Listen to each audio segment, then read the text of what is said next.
Ça y est, c'est le moment où Libé vous présente ses films préférés de l'année. Sur les 10 sélectionnés par les critiques de la rédaction, on vous en a sélectionné 3. Le premier, c'est Sirat, bande d'annonce.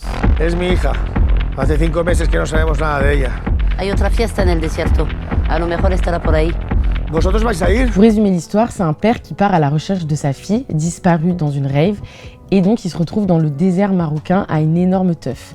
Il est avec son plus jeune fils, et là il va rencontrer 5 ravers qui lui disent que sa fille elle est peut-être à une autre rave party, un peu plus loin dans le désert. Donc il va les suivre pour tenter de retrouver sa fille, et c'est là que commence un voyage dingue et rempli de chocs. Sirat, c'est autant un road movie existentiel qu'une aventure biblique et qu'un voyage au bout de l'enfer.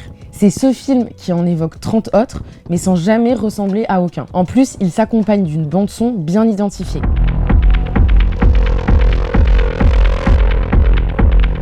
Mais la techno de Ken Gray, elle est utilisée d'une telle manière qu'on a l'impression de jamais l'avoir entendue comme ça avant. En tout cas, pour Lelo Jimmy Battista, qui a écrit la critique dans Libé, il s'agissait sans problème d'un des films de l'année dès sa découverte au Festival de Cannes. Ok, deuxième film, The Brutalist. On est sur 3h35 de film, 110 récompenses à travers le monde, dont 3 Oscars.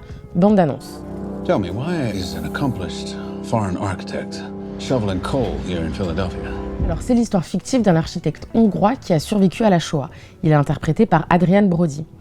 Il va arriver aux États-Unis après la guerre. De là, il va commencer à bosser comme simple ouvrier avant d'être embauché par un millionnaire sur un projet de bâtiment d'avant-garde. À travers la commande de cette construction, le film il aborde plusieurs thèmes.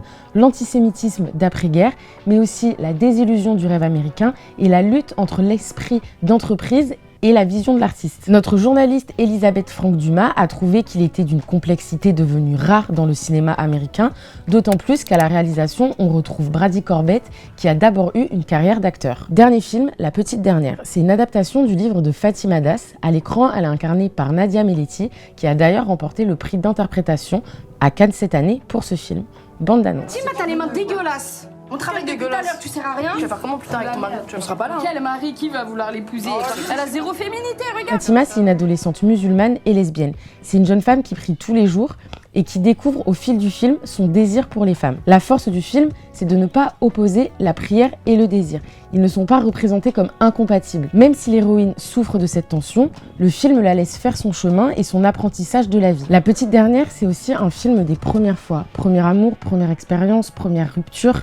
Et c'était aussi le premier rôle au cinéma de Nadia Meleti. Écoutez, je vous souhaite un excellent visionnage et vous pouvez retrouver le top 10 de nos meilleurs films de l'année sur le site de Libération.